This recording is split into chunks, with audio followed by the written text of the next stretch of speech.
ചില നാളുകൾക്ക് ശേഷം ബ്രദറൻ തിയോളജിക്കൽ ഇൻസ്റ്റിറ്റ്യൂട്ടിന്റെ ഈ പ്ലാറ്റ്ഫോമിൽ കടന്നു വന്ന് നമുക്ക് ഒരുമിച്ച് ചേർന്ന് ദൈവത്തിന്റെ വചനത്തിൽ നിന്നും ചിന്തിക്കുവാൻ ഇങ്ങനെ ഒരു അവസരം ദൈവം ഒരുക്കിയതോർത്ത് ദൈവത്തെ സ്തുതിക്കുന്നു.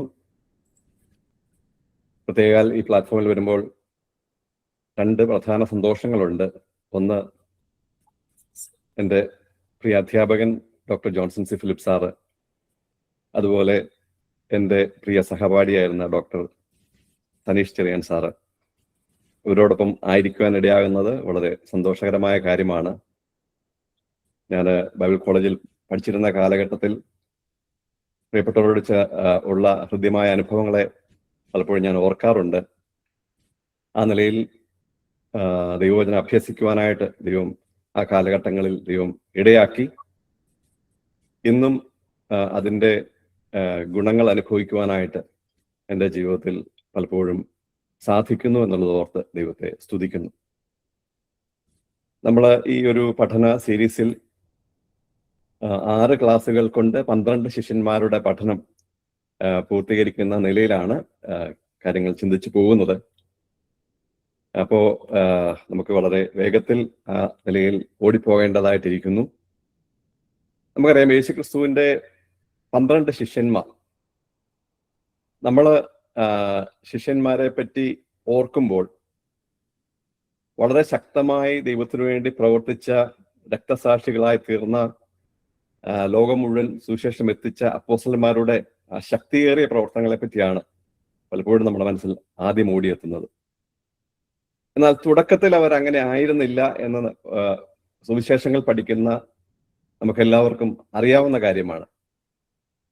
കർത്താവ് അവരെ തിരഞ്ഞെടുക്കുമ്പോൾ അവർക്ക് എന്തെങ്കിലും ചില ക്വാളിഫിക്കേഷൻ ഉണ്ടായിരുന്നത് കൊണ്ട് തിരഞ്ഞെടുത്തു എന്ന് പറയത്തക്കവണ്ണമുള്ള ആരും ഉണ്ടായിരുന്നതായിട്ട് കാണുവാൻ കഴിയുന്നില്ല. കൃപ ലഭിച്ച്, പരിശീലനം ലഭിച്ച്, ദൈവശക്തി ലഭിച്ച് അവരാരായി തീർന്നു എന്നുള്ളതാണ് അപ്പോസ്തലന്മാരുടെ പ്രവർത്തനങ്ങളിൽ നമുക്ക് കാണുവാനായിട്ട് കഴിയുന്നത്. അവർ വിളിക്കപ്പെട്ടു, അവർ രൂപാന്തരപ്പെട്ടു, അവരെ നിയോഗമേൽപ്പിച്ചു, അവർക്ക് ശക്തി നൽകി, അവരെ അയച്ചു, അവർ ലോകത്തെ കീഴ്മേൽ മറിച്ചു. ഇത്ര മാത്രമേ നമുക്ക് അവരെ പറ്റി ചിന്തിക്കുവാനായിട്ട് കഴിയുകയുള്ളൂ. നമുക്ക് ശരിക്കും ധൈര്യം നൽകുന്ന ഒരു പാഠമാണ് ശിഷ്യന്മാരുടെ ജീവിതത്തിൽ നിന്ന് നമുക്ക് കിട്ടുവാനായിട്ട് കഴിയുന്നത്. പലപ്പോഴും നമ്മളിൽ പലരും ചിന്തിക്കാറുണ്ട്, എന്നെ കൊണ്ട് എന്ത് സാധിക്കും? ഞാൻ എന്ന് പറയുന്നത് ഈ ഒരു വിളിക്കപ്പെട്ട സമൂഹത്തിൽ ഒരു പക്ഷേ ഏറ്റവും ചെറിയൊരു വ്യക്തിയാണ്. എനിക്ക് പ്രത്യേക കഴിവുകളൊന്നുമില്ല. ഞാൻ ആരാണ്? എന്നെ കൊണ്ട് ഒന്നും സാധിക്കുവാനായിട്ട് സാധിക്കുകയില്ല എന്ന് നമ്മൾ ചിന്തിക്കുന്നുവെങ്കിൽ ഈ ശിഷ്യന്മാരുടെ ജീവിതത്തിന്റെ രൂപാന്തര കഥ നമുക്ക് ഒരു ധൈര്യമായി തീരും എന്ന് ഞാൻ തീർച്ചയായും വിശ്വസിക്കുകയാണ്. കാരണം ഒന്നുമില്ലാത്തവരെ നിറച്ച് ദൈവത്തിനു വേണ്ടി ഉപയോഗിച്ച കർത്താവിന്റെ അത്ഭുതമാർന്ന വേലയാണ് ശിഷ്യന്മാരുടെ ജീവിതത്തിൽ നമുക്ക് കാണാനായിട്ട് കഴിയുന്നത്. അതുകൊണ്ട് നമ്മൾ ശിഷ്യന്മാരെ പറ്റി പഠിക്കുമ്പോൾ ശിഷ്യന്മാരെ ആരാക്കി തീർത്തു, ആ തീർത്ത കർത്താവിന്റെ ശക്തിയാണ്, ആ കർത്താവിന്റെ കൃപയാണ് നമ്മൾ യഥാർത്ഥത്തിൽ പഠിക്കുന്നത് എന്ന് നമുക്ക് ചിന്തിക്കുവാനായിട്ട് കഴിയും. ഒന്നാമതായിട്ട് ശിഷ്യന്മാരെ തിരഞ്ഞെടുക്കുമ്പോൾ കർത്താവ് തിരഞ്ഞെടുത്ത മാനദണ്ഡം എന്തായിരുന്നു? നമുക്കറിയാം, ഈ കാലഘട്ടങ്ങളിൽ വലിയ വലിയ മൾട്ടിനാഷണൽ കമ്പനികളൊക്കെ അവരുടെ ടീമിൽ വർക്ക് ചെയ്യാനായിട്ട് ആളുകളെ ക്ഷണിക്കുമ്പോൾ, അവരെ റിക്രൂട്ട് ചെയ്യുമ്പോൾ എന്തെല്ലാം ക്വാളിഫിക്കേഷൻ ആണ് വേണ്ടത് എന്ന് മുന്നമേ അവർ എഴുതി വെച്ചിട്ടുണ്ട്. അപ്പോൾ നമ്മളൊരു ജോലിക്ക് വേണ്ടിയൊക്കെ അപ്ലൈ ചെയ്യുമ്പം റിക്വയർമെന്റ്സ് നോക്കുമ്പം അയ്യോ ഇത്രയും ഉണ്ടോ, എനിക്ക് എങ്ങനെ ഈ ജോലി കിട്ടും എന്ന് പലരും ചിന്തിച്ചു പോകാറുണ്ട്. അപ്പോൾ റെസ്യൂമെ ഒക്കെ തയ്യാറാക്കുമ്പോൾ മാക്സിമം നമുക്ക് പ്രസന്റ് ചെയ്യാവുന്ന അത്രയും പ്രസന്റ് ചെയ്ത് ഞാൻ ഏബിൾ ആണ്, എന്നെ കൊണ്ട് കഴിയും, ഇത് എന്നെ കൊണ്ടേ കഴിയൂ എന്നുള്ള നിലയിലൊക്കെയുള്ള ആ നിലയിലാണ് നമ്മൾ ബയോഡാറ്റ ഒക്കെ തയ്യാറാക്കി നമ്മൾ വെക്കുന്നത്. എന്നാൽ യേശുക്രിസ്തു തെരഞ്ഞെടുത്തപ്പോൾ എന്ത് മാനദണ്ഡത്തിലാണ് തിരഞ്ഞെടുത്തത്? കഴിഞ്ഞ ദിവസം ഞാൻ ടെസ്ലയുടെ കാർ കമ്പനി അവിടെ ജോലി ചെയ്യാനുള്ള ആളുകളെ തിരഞ്ഞെടുക്കുമ്പോൾ അവരുടെ റിക്രൂട്ട്മെന്റ് സ്ട്രാറ്റജി എന്നാന്ന് ഞാനിങ്ങനെ ചെക്ക് ചെയ്തപ്പം അവർ പറഞ്ഞിരിക്കുന്നത് top minds from technology, automotive and manufacturing എന്ന് പറഞ്ഞാൽ ഏറ്റവും ടോപ്പ് മൈൻഡ്സിനെ അവര് ലോകത്തിന്റെ മൊത്തം ഭാഗത്തുനിന്ന് കണ്ടുപിടിക്കുകയാണ്. എന്നിട്ടാണ് ടെസ്ലയുടെ ആ അവരുടെ കൂട്ടത്തിൽ പ്രവർത്തിക്കുവാനായിട്ട് അവരെ തിരഞ്ഞെടുക്കുന്നത്. എന്നാൽ ദൈവത്തിന്റെ ഏറ്റവും വലിയ പദ്ധതി യേശുക്രിസ്തുവിനെ ഭൂമിയിൽ അയച്ച് ജീവൻ നൽകി ഒരുക്കിയ ഈ സുവിശേഷത്തെ ലോകമെങ്ങും എത്തിക്കുവാൻ എന്ന് പറഞ്ഞാൽ ദൈവരാജ്യത്തിന്റെ ഏറ്റവും വലിയ പദ്ധതിക്ക് വേണ്ടി തെരഞ്ഞെടുത്തവർക്ക് വേണ്ടി എന്ത് ക്വാളിറ്റീസ് ആണ് ദൈവം നോക്കിയത്. നമുക്കറിയാം ഈ കാലഘട്ടത്തിൽ പോലും നമ്മൾ വിശ്വാസ സമൂഹത്തിൽ പോലും പലപ്പോഴും നമ്മൾ അവരുടെ വിദ്യാഭ്യാസം നോക്കും, അവരുടെ കഴിവുകളെ നോക്കും, ഒരു പക്ഷെങ്കിൽ പണം നോക്കും, സ്വാധീനം നോക്കും, കുടുംബ മഹിമ നോക്കും, വാക്ചാതുര്യം നോക്കും, ഓർഗനൈസിങ് സ്കില്ല് നോക്കും, മാനേജ്മെന്റ് സ്കില്ല് നോക്കും. ഇതൊക്കെ ഉണ്ടെങ്കിൽ മാത്രമേ ഒരു ശുശ്രൂഷ ചെയ്യുവാൻ യോഗ്യരാക്കപ്പെടുന്നുള്ളൂ എന്ന് ചിന്തിക്കപ്പെടുന്ന ഒരു കാലഘട്ടം. എന്നാൽ കർത്താവ് ഇവരെ തിരഞ്ഞെടുക്കുമ്പോൾ ഇവരാരായിരുന്നു? നമുക്കറിയാം, ഈ ലോകത്തെ മുഴുവൻ മാറ്റിമറിക്കാൻ വേണ്ടിയാണ് ശിഷ്യന്മാരെ തിരഞ്ഞെടുക്കുന്നത്. അപ്പം കർത്താവിന് വേണമെങ്കിൽ ഒരാളെ റഷ്യയിൽ നിന്നും, ഒരാളെ അമേരിക്കയിൽ നിന്നും, ഒരാളെ ഇന്ത്യയിൽ നിന്നും, ഒരാളെ ഇസ്രയേലിൽ നിന്നും എന്ന് പറഞ്ഞാൽ ലോകത്തിന്റെ പ്രധാനപ്പെട്ട രാജ്യങ്ങളിൽ നിന്നൊക്കെ റാൻഡംലി ഏറ്റവും ക്വാളിഫൈഡ് ആയിട്ടുള്ള ആളുകളെ വേണം തിരഞ്ഞെടുക്കാം. പക്ഷെങ്കിൽ കർത്താവ് ഗലീലക്കാരായ, മുക്കുവരായ, ചുങ്കക്കാരായ അല്ലെങ്കിൽ സാധാരണക്കാരായ വെറും സാധാരണക്കാരെ വിളിക്കുകയാണ്. കർത്താവിന്റെ അടുക്കൽ വരുമ്പം അവര് കർത്താവിനോട് സംസാരിക്കുന്ന കാര്യങ്ങള്, അവരിടപെടുന്ന മേഖലകൾ, കർത്താവ് അവരെ കറക്റ്റ് ചെയ്യുന്ന കറക്ഷൻസ്, ഇതെല്ലാം നോക്കുമ്പം ഇവർക്ക് കാര്യമായ വിദ്യാഭ്യാസം ഒന്നും ഉള്ളതായിട്ട് നമുക്ക് കാണാനായിട്ട് കഴിയുന്നില്ല. അവരൊരു ട്രെയിനിങ്ങും കിട്ടിയ ആളുകളല്ല. അവരെ പച്ച മനുഷ്യരായിട്ട് കർത്താവ് തിരഞ്ഞെടുക്കുകയാണ്. എന്നിട്ട് കർത്താവ് അവരോട് പറയാണ്, ഞാൻ നിങ്ങളെ മനുഷ്യരെ പിടിക്കുന്നവരാക്കും. വെറും മുക്കുവന്മാരായിട്ട് മീൻ പിടിക്കാൻ മാത്രം അറിയാവുന്ന, അല്ലെങ്കിൽ ചുങ്കം പിടിക്കാൻ മാത്രം അറിയാവുന്ന, കാര്യമായ വലിയ വിദ്യാഭ്യാസ യോഗ്യതയൊന്നുമില്ലാത്ത ആളുകളെ പിടിച്ചിട്ട് കർത്താവ് പറയാണ്, ഞാൻ നിങ്ങളെ മനുഷ്യരെ പിടിക്കുന്നവരാക്കും. ഈ ശിഷ്യന്മാരുടെ വിളിയിൽ നിന്ന് നമുക്ക് കിട്ടുന്ന ഏറ്റവും വലിയൊരു പാഠം എന്ന് പറഞ്ഞാൽ, വെറും കയ്യോടെ കർത്താവിന്റെ സന്നിധിയിൽ വരിക. കർത്താവ് നമ്മളെ നിറയ്ക്കും, കർത്താവ് നമ്മളെ പണിതെടുക്കും. നമ്മൾ സമർപ്പണം ഉള്ളവരായി തീർന്നാൽ, കർത്താവിന്റെ കരങ്ങളിൽ ഏൽപ്പിച്ചു കൊടുക്കാൻ ഒരു സമ്പൂർണ്ണ സമർപ്പണം ചെയ്താൽ തീർച്ചയായും കർത്താവ് നമ്മളെ പണിതെടുക്കും എന്നുള്ളതിന് യാതൊരു സംശയവുമില്ല. പലപ്പോഴും സമ്പൂർണ്ണ സമർപ്പണം എന്നൊക്കെ നമ്മൾ ചിന്തിക്കുമ്പം പൂർണ്ണസമയ വേലയ്ക്ക് വേണ്ടിയുള്ള സമർപ്പണം എന്നാണ് നമ്മളൊക്കെയും തെറ്റിദ്ധരിച്ചു പോകാറുള്ളത്. ഞാൻ എൻ്റെ ജീവിതത്തെ സമ്പൂർണ്ണമായി കർത്താവിന് വേണ്ടി സമർപ്പിച്ചാൽ അയ്യോ എൻ്റെ കാര്യം എന്തായിത്തീരും എന്ന് പലപ്പോഴും പലരും ചിന്തിക്കാറുണ്ട്. എന്നാൽ ഏറ്റവും അധികം ട്രസ്റ്റ് ചെയ്ത് നമുക്ക് ഏൽപ്പിച്ചു കൊടുക്കാൻ പറ്റുന്ന ഒരാളുണ്ടെങ്കിൽ അത് കർത്താവാണ്. ചിലപ്പം പിള്ളേർക്ക് ട്രസ്റ്റ് ഫോൾ എന്ന് പറഞ്ഞൊരു കളി കളിക്കും. എന്ന് പറഞ്ഞാൽ നിന്നിട്ട് പുറകോട്ട് ഒരാൾ പറയും ഞാൻ പിടിച്ചോളാം, ട്രസ്റ്റ് ഫോൾ ചെയ്തോളാം പറയും. അപ്പം കണ്ണടച്ച് പിടിച്ച് പുറകോട്ട് അങ്ങ് ഒറ്റ വീഴ്ച വീഴും. അപ്പൊ പുറകെ നിൽക്കുന്ന ആൾ പിടിക്കുമെന്നുള്ള വലിയ വിശ്വാസം ഉള്ളതുകൊണ്ടാണ് അവർ ട്രസ്റ്റ് ഫോൾ ചെയ്യുന്നത്. പക്ഷെങ്കിൽ പുറകെ ഇരിക്കുന്ന ആൾ ചതിച്ചാല് നല്ല നടുവടിച്ച് വീഴുകയും നട്ടലിന് കേടുവരുകയൊക്കെ ചെയ്യും. നമുക്ക് ട്രസ്റ്റ് ഫോൾ ചെയ്യാനായിട്ട്, നമുക്ക് വിട്ടുകൊടുക്കാനായിട്ട്, ജീവിതം കണ്ണടച്ചേൽപ്പിച്ചു കൊടുക്കാൻ പറ്റുന്ന ഒറ്റ ഒരാളേ ഉള്ളത് നമ്മുടെ കർത്താവ് യേശു ക്രിസ്തുവാണ്. കർത്താവ് നമ്മളെ ചതിക്കില്ല, കർത്താവ് നമ്മളെ കൈവിടില്ല. കർത്താവിന്റെ കയ്യിൽ ഏൽപ്പിച്ചു കൊടുത്താൽ ജീവിതം കുട്ടിച്ചോറാകുമെന്ന് പറയാനായിട്ട് എന്ന് പറയുന്ന ഒരു മനുഷ്യനെയും നമുക്ക് കാണാൻ കഴിയില്ല. കാരണം കർത്താവിന് വേണ്ടി ഏൽപ്പിച്ചു കൊടുത്താൽ അവൻ വിശ്വസ്തനാണ്, അവൻ നടത്തുവാൻ, അവൻ നമ്മളെ നയിക്കുവാൻ യോഗ്യനായ വ്യക്തിയാണ് എന്ന് നമുക്ക് കാണുവാനായിട്ട് കഴിയും. അപ്പോൾ നമ്മുടെ ഈ ഒരു ഇൻട്രൊഡക്ഷൻ എന്നുള്ള നിലയിൽ ശിഷ്യന്മാരുടെ വിളിയെപ്പറ്റി എനിക്ക് പറയാനായിട്ട് കഴിയുന്ന കാര്യം എന്ന് പറയുന്നത്, സാധാരണക്കാരായ ആളുകളെ മനുഷ്യരെ പിടിക്കുന്നവരാക്കുന്ന ആ ഒരു ട്രെയിനിങ് ആയിരുന്നു കർത്താവ് 3.5 വർഷം അവർക്ക് നൽകിയത് എന്ന് കാണുവാനായിട്ട് കഴിയും. എത്ര വലിയ മാറ്റമാണ് അവർക്ക് വന്നത്. നമ്മൾ ഓരോ ശിഷ്യന്മാരുടെയും ജീവിതത്തിലേക്ക് വരുമ്പോൾ അവരുടെ തുടക്കം എങ്ങനെയായിരുന്നു, അവരുടെ പരിശീലനം എങ്ങനെയായിരുന്നു, അവരുടെ ശാക്തീകരണം എങ്ങനെയായിരുന്നു, അവരെങ്ങനെ പ്രയോജനപ്പെട്ടു എന്നുള്ള നിലയിലേക്ക് ചിന്തിക്കുമ്പോൾ ഓരോ ശിഷ്യന്മാരുടെയും ജീവിതം നമ്മുടെ ജീവിതത്തെ വെല്ലുവിളിക്കും എന്നുള്ളതിന് യാതൊരു സംശയവുമില്ല. നമുക്ക് ഈ സമയത്ത് ഈ ക്ലാസ്സുകൾ തുടങ്ങുമ്പോൾ നമ്മളെ തന്നെ കർത്താവിന്റെ സന്നിധിയിൽ സമർപ്പിക്കാം. കാരണം കർത്താവെ, ഞാൻ എനിക്ക് എന്തെങ്കിലും കഴിവുണ്ട്, അല്ലെങ്കിൽ ഞാൻ ഇന്ന വിദ്യാഭ്യാസ യോഗ്യതയുള്ള ആളാണ്, എന്നെ അങ്ങനെ ഉപയോഗിക്കണമെന്നുള്ളതല്ല. കർത്താവെ, ഞാൻ ഒരു ഒഴിഞ്ഞ പാത്രമായി വരികയാണ്, അങ്ങ് എന്നെ നിറയ്ക്കണമേ എന്ന് നമുക്ക് കർത്താവിനോട് പറയുവാനായിട്ട് കഴിയും. ഇന്ന് രാവിലെ ഞാൻ ക്വൈറ്റ് ടൈം എടുത്തപ്പോൾ ഒരു ഫിലിപ്പിലേഖനം 2-ാം അധ്യായത്തിൽ കർത്താവ് തന്നെത്താൻ ഒഴിച്ചു വേഷത്തിൽ മനുഷ്യനെ വിളങ്ങി. അപ്പം ആ താഴ്മ എന്നുള്ളൊരു വിഷയത്തെ ഹൈലൈറ്റ് ചെയ്താണ് എൻ്റെ മനസ്സിൽ ചിന്ത വന്നത്.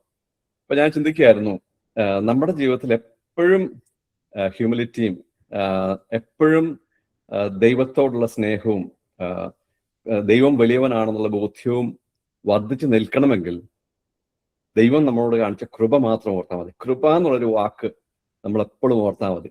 കൃപ എന്ന് പറഞ്ഞാൽ എനിക്ക് അർഹമല്ലായിരുന്നു, പക്ഷെ ദൈവം എന്നെ യാതൊരു ക്വാളിറ്റീസും നോക്കാതെ, യാതൊരു എൻ്റെ തിന്മകൾ ഓർക്കാതെ, എൻ്റെ നന്മകൾ ഓർക്കാതെ ദൈവത്തിന്റെ ആ ദാനം എന്നിൽ പകർന്നതുകൊണ്ടാണ് ഞാൻ ഇങ്ങനെ ആയിരിക്കുന്നത് എന്നുള്ള ഒരു ബോധ്യം വരുമ്പോൾ നമുക്ക് ദൈവത്തെ ആരാധിക്കാൻ പറ്റും. ഞാൻ എന്തോ ആണെന്നുള്ള ചിന്തയിൽ നിന്ന് നമുക്ക് മാറാൻ കഴിയും. താഴ്മയോടെ ജീവിക്കുവാനായിട്ട് കഴിയും.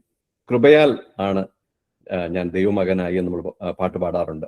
അത്ഭുതം അത്ഭുതമേ നമ്മൾ പാടാറുണ്ട്. ആ നിലയിൽ നമുക്ക് ദൈവസന്നിധിയിൽ നമ്മളെ തന്നെ ഒഴിഞ്ഞ പാത്രങ്ങളായിട്ട് ദൈവസന്നിധിയിൽ കൊണ്ടുവരാം. സാധാരണ നമ്മൾ ശിഷ്യന്മാരെ പറ്റി പഠിക്കുമ്പം പത്രോസ്, യോഹന്നാൻ അവരെ പറ്റി പഠിച്ചു തുടങ്ങാനാണ് സാധ്യതയുള്ളത്. എന്നാൽ ഇന്ന് വളരെയധികം ശ്രദ്ധിക്കപ്പെടാതെ പോയിട്ടുള്ള എന്നാൽ വലിയ പാഠങ്ങൾ ഉൾപ്പെടുന്ന ഒരാളെ പറ്റിയാണ് ഇന്ന് പഠിക്കാനായിട്ട് ഞാൻ ആഗ്രഹിക്കുന്നത്. നമുക്ക് അതിനുവേണ്ടി യോഹന്നാന്റെ സുവിശേഷത്തിലേക്ക് വരാം. യോഹന്നാന്റെ സുവിശേഷം 1-ാം അധ്യായം 43 മുതൽ 51 വരെയുള്ള വാക്യങ്ങൾ നമുക്കൊന്ന് വായിക്കാം. യോഹന്നാന്റെ സുവിശേഷം 1-ാം അധ്യായം 43 മുതൽ 51 വരെയുള്ള വാക്യങ്ങൾ. ഇവിടെ ഇങ്ങനെയാണ് വായിക്കുന്നത്. പിറ്റന്നാൾ യേശു ഗലീലയ്ക്ക് പുറപ്പെടുവാൻ ഭാവിച്ചപ്പോൾ ഫിലിപ്പോസിനെ കണ്ടു. എന്നെ അനുഗമിക്ക എന്ന് അവനോട് പറഞ്ഞു. ഫിലിപ്പോസോ അന്ത്രയോസിന്റെയും പത്രോസിന്റെയും പട്ടണമായ ബെത്സയിദയിൽ നിന്നുള്ളവനായിരുന്നു. ഫിലിപ്പോസ് നഥനയേലിനെ കണ്ട് അവനോട്, ന്യായപ്രമാണത്തിൽ മോശയും പ്രവാചകന്മാരും എഴുതിയിരിക്കുന്നവനെ കണ്ടെത്തിയിരിക്കുന്നു. അവൻ യോസെഫിന്റെ പുത്രനായ യേശു എന്ന നസറേത്തുകാരൻ തന്നെ എന്ന് പറഞ്ഞു. നഥനയേൽ അവനോട്, നസറേത്തിൽ നിന്ന് വല്ല നന്മയും വരുമോ എന്ന് പറഞ്ഞു. ഫിലിപ്പോസ് അവനോട്, വന്ന് കാണുക എന്ന് പറഞ്ഞു. നഥനയേൽ അവന്റെ അടുക്കൽ വരുന്നത് കണ്ട് യേശു കണ്ട് ഇതാ സാക്ഷാൽ ഇസ്രായേലിയൻ, ഇവനിൽ കപടമില്ല എന്ന് അവനെ കുറിച്ച് പറഞ്ഞു. നഥനയേൽ അവനോട്, എന്നെ എവിടെ വെച്ചറിയും എന്ന് ചോദിച്ചതിന് ഫിലിപ്പോസ് നിന്നെ വിളിക്കും മുമ്പേ നീ അത്തിയുടെ കീഴിൽ ഇരിക്കുമ്പോൾ ഞാൻ നിന്നെ കണ്ടു എന്ന് യേശു ഉത്തരം പറഞ്ഞു. നഥനയേൽ അവനോട്, റബീ, നീ ദൈവപുത്രൻ, നീ ഇസ്രായേലിന്റെ രാജാവ് എന്ന് പറഞ്ഞു. യേശു അവനോട്, ഞാൻ നിന്നെ അത്തിയുടെ കീഴിൽ കണ്ടു എന്ന് നിന്നോട് പറയുകൊണ്ട് നീ വിശ്വസിക്കുന്നു. നീ ഇതിനേക്കാൾ വലിയത് കാണും എന്ന് ഉത്തരം പറഞ്ഞു. ആമേൻ ആമേൻ, ഞാൻ നിങ്ങളോട് പറയുന്നു, സ്വർഗം തുറന്നിരിക്കുന്നതും മനുഷ്യപുത്രന്റെ അടുക്കൽ ദൈവദൂതന്മാർ കയറുകയും ഇറങ്ങുകയും ചെയ്യുന്നതും നിങ്ങൾ കാണും എന്ന് അവനോട് പറഞ്ഞു. ഇവിടെ നഥനയേൽ എന്ന് പറയുന്ന ഒരു ശിഷ്യന്റെ ചിത്രം നമുക്ക് കാണുവാനായിട്ട് കഴിയും. നഥനയേലിനെ പറ്റി എത്ര വാക്യങ്ങൾ ബൈബിളിൽ പറഞ്ഞിട്ടുണ്ടെന്ന് ചോദിച്ചാൽ വളരെ ചുരുക്കം വാക്യങ്ങൾ മാത്രമേ ഉള്ളൂ. ഈ ഒരു വേദഭാഗമാണ് പ്രധാനമായും നഥനയേലിനെ പറ്റി പറഞ്ഞിരിക്കുന്ന വേദഭാഗം. എന്നാൽ മത്തായി, മർക്കോസ്, ലൂക്കോസ് സുവിശേഷങ്ങളിൽ നഥനയേൽ എന്നുള്ള പേര് പോലും നമ്മൾ കാണുന്നില്ല. യോഹന്നാന്റെ സുവിശേഷത്തിൽ നമ്മൾ കാണുന്നുണ്ട്, അപ്പോസ്തല പ്രവൃത്തിയിൽ ഒരു പ്രയോഗം കാണുന്നുണ്ട്. എന്തുകൊണ്ടാണ് മത്തായി, മർക്കോസ്, ലൂക്കോസ് സുവിശേഷങ്ങളിൽ നഥനയേലിനെ കാണാത്തത്? ഇവിടെ നമുക്കറിയാം 12 ശിഷ്യന്മാരുടെ കൂട്ടത്തിൽ നഥനയേലുണ്ട്. അപ്പം മത്തായി, മർക്കോസിനും ലൂക്കോസിന്റെ സുവിശേഷങ്ങളിൽ ശിഷ്യന്മാരുടെ ലിസ്റ്റുകൾ അവിടെ കൊടുക്കുന്നുണ്ട്. പക്ഷെ അവിടെ നഥനയേൽ എന്നുള്ള പേര് കാണുന്നില്ല. പകരം ബർത്തലോമായി എന്നൊരു പേര് കാണാൻ കഴിയുന്നുണ്ട്. അപ്പം നമുക്ക് ന്യായമായിട്ട് ചിന്തിക്കാം, നഥനയേലിന്റെ മറ്റൊരു പേരായിരിക്കാം ബർത്തലോമായി എന്ന് പറയുന്നത്. വേദപണ്ഡിതന്മാർ ചിന്തിക്കുന്നത് ഒരു പക്ഷെങ്കിൽ നഥനയേലിന്റെ ഒരു പൂർണ്ണ നാമം, ഒരു ഫുൾ നെയിം എന്ന് പറയുന്നത് നഥനയേൽ ബർത്തലോമായി എന്നായിരിക്കാം എന്നാണ്. നമുക്കറിയാം, ബാർ എന്ന് തുടങ്ങുന്ന വാക്കിന്റെ അർത്ഥം സൺ ഓഫ് എന്നാണ് അതിന്റെ അർത്ഥം. ബർത്തലോമായി എന്ന് പറഞ്ഞാൽ തലോമായിയുടെ മകൻ. നമുക്കറിയാം, പല ബാർ കൂട്ടി തുടങ്ങുന്ന പല പേരുകൾ നമുക്കറിയാം.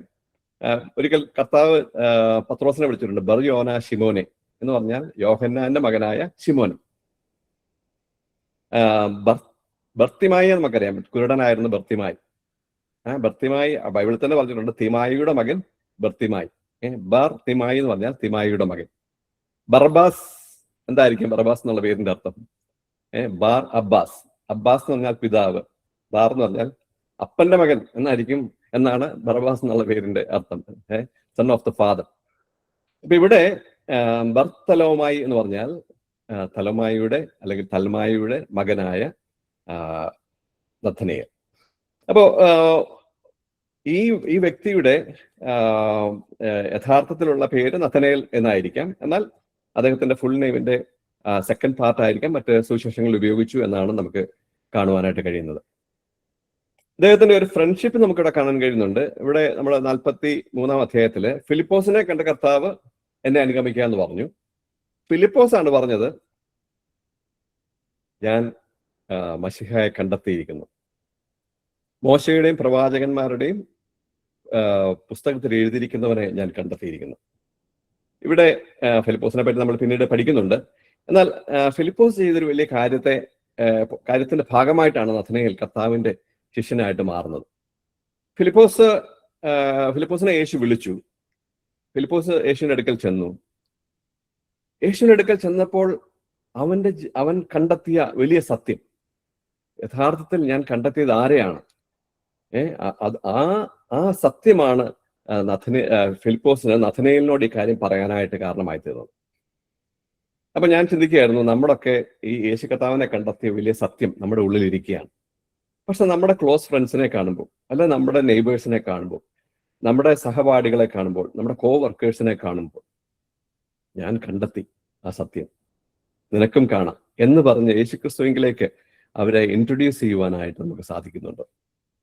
ഫിലിപ്പോസ് ചെയ്ത ഏറ്റവും വലിയൊരു കാര്യമായിട്ട് കാണാൻ കഴിയുന്നത്, ഫിലിപ്പോസ് ഈ നഥനയേലിനെ കണ്ടിട്ട് ഫിലിപ്പോസ് പറയാണ്, ന്യായപ്രമാണത്തിൽ മോശയും പ്രവാചകന്മാരും എഴുതിയിരിക്കുന്നവനെ കണ്ടെത്തിയിരിക്കുന്നു, അവൻ യോസഫിന്റെ പുത്രനായ യേശു എന്ന നസ്രയത്തുകാരൻ തന്നെ എന്ന് പറഞ്ഞു. ഏറ്റവും ചെറുതെന്ന് തോന്നാവുന്ന ഒരു ശുശ്രൂഷയാണ്. മറ്റു വലിയ പ്രസംഗമൊന്നും പ്രസംഗിച്ചില്ല ഫിലിപ്പോസ്, അല്ലെങ്കിൽ എന്തെങ്കിലും വലിയ അറിയപ്പെടുന്ന ശുശ്രൂഷകളൊന്നും ഫിലിപ്പോസ് അവിടെ ചെയ്യുന്നതായിട്ട് കാണാൻ കഴിയുന്നില്ല. താൻ ചെയ്തത്, താൻ കണ്ടെത്തിയ സത്യത്തെ തന്റെ സുഹൃത്തിനോട് പറഞ്ഞു കൊടുക്കുകയാണ്. അതുകൊണ്ട് ആ വ്യക്തിക്ക് കർത്താവിനെ കാണുവാനായിട്ട് അവസരമുണ്ടാവുകയാണ്. ഇവിടെ ഒരു കാര്യം നമുക്ക് കാണാൻ കഴിയുന്നത്, ഈ ഫിലിപ്പോസ് ചെന്നിട്ട് നഥനയേലിനോട് പറയുമ്പം നഥനയേൽ ചോദിക്കുന്ന ഒരു ചോദ്യമുണ്ട്. 46-ാം വാക്യത്തിൽ അവിടെ പറയുന്നത്, നഥനയേൽ അവനോട് നസ്രയത്തിൽ നിന്ന് വല്ല നന്മയും വരുമോ എന്ന് പറഞ്ഞു. ഇത് കേൾക്കുമ്പം അതിനെ ചോദ്യമാണെന്നൊക്കെ നമുക്ക് ചിലപ്പോൾ തോന്നും. പക്ഷേ ഈ ഗലീല നാട്ടിന്റെ ഇട്ടായോളം വട്ടത്തിൽ എന്നൊക്കെ പറഞ്ഞ പോലെ അങ്ങനെ ഒരു ചുറ്റുവട്ടത്തിലാണ് ഈ ചെറിയ ചെറിയ പട്ടണങ്ങളൊക്കെ നിൽക്കുന്നത്. അപ്പൊ ഞാൻ യഥാർത്ഥത്തിൽ കോട്ടയത്ത് പുതുപ്പള്ളിയാണ് എൻ്റെ സ്ഥലം. അപ്പൊ പുതുപ്പള്ളിയുടെ ചുറ്റും വെട്ടത്തേവലയുണ്ട്, മീനടമുണ്ട്, പാമ്പാടിയുണ്ട്, അങ്ങനത്തെ സ്ഥലങ്ങളെല്ലാം ഉണ്ട്. അപ്പൊ ഒരാള് വന്ന് പറയുകയാണ്, പാമ്പാടിയിൽ നിന്ന് ഒരു വലിയ മനുഷ്യൻ അല്ലെങ്കിൽ വന്നു എന്ന് പറയുമ്പോൾ പെട്ടെന്ന് നമ്മളോർക്കും നമ്മുടെ തൊട്ടടുത്ത ആളല്ലേ, അവിടെ നിന്നൊക്കെ ഇങ്ങനത്തെ ആളുകൾ വരുമോ എന്നൊരു ചിലപ്പോൾ ചിന്ത ഉണ്ടാകും. എന്നാൽ അതിലുപരിയായിരുന്നു നഥനയേലിന്റെ ചോദ്യം. നഥനയേലിന്റെ ചോദ്യം എന്ന് പറയുന്നത്, ഈ ന്യായപ്രമാണം അദ്ദേഹം വായിക്കുകയും പഠിക്കുകയും ഒരു മശിഹ വരും എന്നുള്ള പ്രതീക്ഷയിൽ ഇവരിങ്ങനെ ജീവിക്കുകയും ചെയ്യുമ്പോൾ, ഈ മശിഹ ദൈവം വെളിപ്പെടുത്തുന്ന ദൈവത്തിന്റെ പദ്ധതിയുടെ ഭാഗമായി ലോകത്തെ രക്ഷിക്കാൻ വരുന്ന, ലോകരക്ഷകനായിട്ട് വരുന്ന, ഇസ്രായേലിന്റെ രാജാവായിട്ട് വരുന്ന മശിഹ എൻ്റെ തൊട്ടടുത്ത പട്ടണമായ നസ്രയത്തിൽ നിന്ന് വന്നു എന്ന് പറയുമ്പം അതവന് വലിയ ഒരു അത്ഭുതമായി. മാത്രമല്ല, ഈ പഴയ നിയമം അവൻ ശരിക്കും പഠിക്കുന്നത് കൊണ്ട് നസ്രയത്തിൽ നിന്നാണോ വരുന്നത്, അങ്ങനെ ഒരു ചോദ്യം എന്ന് പറഞ്ഞാൽ അവന് പഴയ നിയമത്തെ കുറിച്ച് നല്ല ബോധ്യമുണ്ട്. അപ്പൊ നസ്രയത്തിൽ നിന്ന് വല്ല നന്മയും വരുമോ? അപ്പൊ അവന്റെ അറിവും ഈ കേൾവിയും തമ്മിൽ ഒന്ന് ചേർത്ത് ചിന്തിക്കുകയാണ്.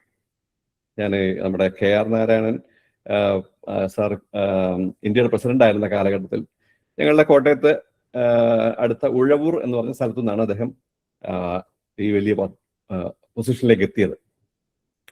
അപ്പം അദ്ദേഹം ഒരു സാധാരണ കുടുംബത്തിൽ നിന്ന് പഠിച്ച് വളർന്ന് അദ്ദേഹം ഏറ്റവും വലിയൊരു പൊസിഷനിലേക്ക് എത്തുവാനായിട്ട് ഇടയായി. അങ്ങനെ KR നാരായണൻ കേരളത്തിൽ വന്നപ്പോൾ ഉഴവൂർ സന്ദർശിക്കാനായിട്ട് ഇട വന്നു. ഉഴവൂർ സന്ദർശിച്ചു. നാട്ടിൻപുറത്തോടെ ഇങ്ങനെ നടക്കുമ്പം അദ്ദേഹത്തിന്റെ കൂടെ സ്കൂളിലൊക്കെ പഠിച്ചാന്ന് തോന്നുന്നു ഒരു പ്രായമുള്ള ഒരമ്മച്ചി കണ്ടിട്ട്, ഈ ഇദ്ദേഹം പ്രസിഡന്റാന്നുള്ള വിവരമൊന്നും ഈ അമ്മച്ചിക്ക് അറിയുന്നില്ല. അമ്മച്ചി കണ്ട് ഇദ്ദേഹം ഇങ്ങനെ നടന്നു വരുന്ന ദൂരം നിന്ന് കണ്ടിട്ട്, എടാ നാരായണ, എത്ര നാളായി നിന്നെ കണ്ടിട്ട് എന്ന് ഈ അമ്മച്ചി പറയുക. ഇദ്ദേഹം ഇന്ത്യയുടെ ഏറ്റവും വലിയ പൗരനാണ്, അദ്ദേഹം പ്രസിഡന്റ് ആണ് എന്നുള്ള ബോധ്യം ഒന്നും ഈ അമ്മച്ചിക്ക് കിട്ടുന്നില്ല.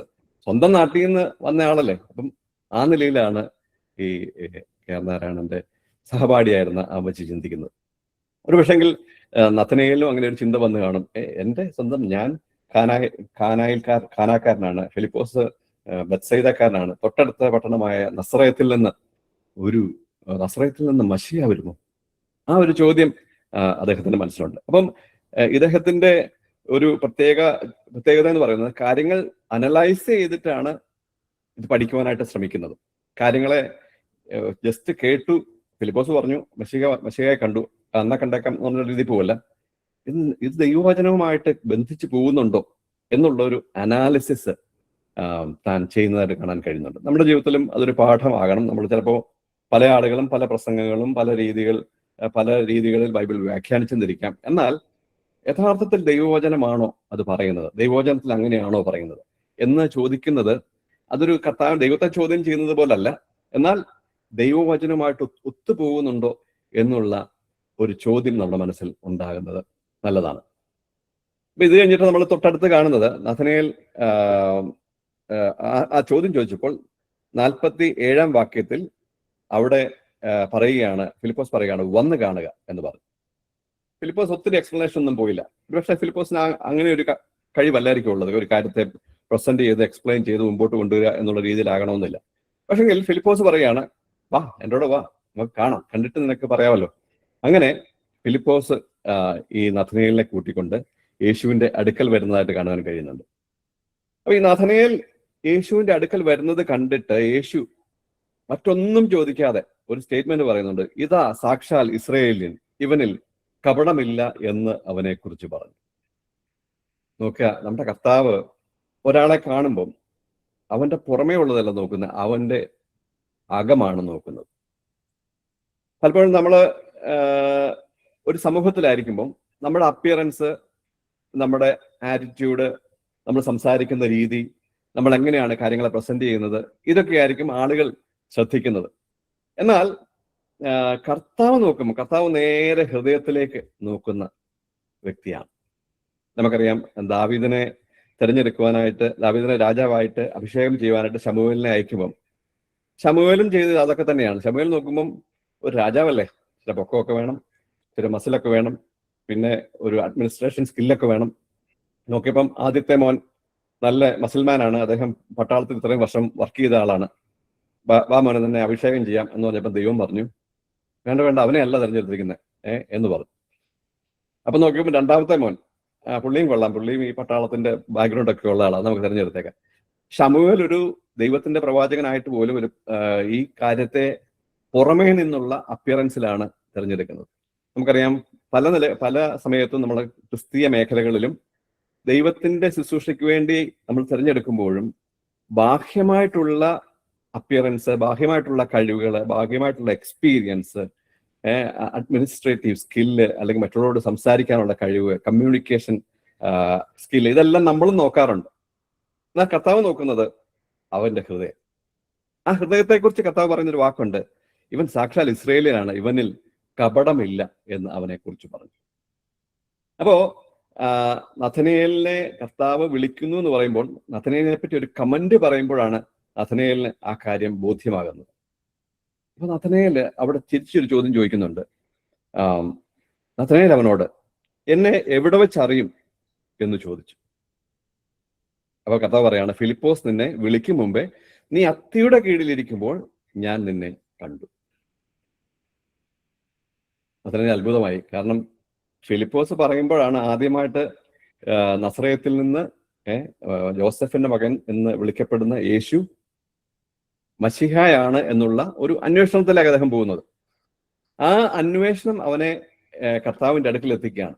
കർത്താവ് അവനെ കാണുന്ന മുഖാന്തരത്തിൽ തന്നെ, കാണുന്ന മാത്രയിൽ തന്നെ അവന്റെ ഉള്ളിലെ സത്യം വിളിച്ചു പറയുകയാണ്. അപ്പോ ആ ഒരു എൻകൗണ്ടർ അവിടെ സംഭവിക്കുകയാണ്. ആ എൻകൗണ്ടറിലാണ് വലിയ മാറ്റങ്ങൾ സംഭവിക്കുന്നത്. ഇവിടെ നമുക്കറിയാം, വലിയ കോൺവെർസേഷൻ ഒന്നും അവിടെ സംഭവിക്കുന്നില്ല.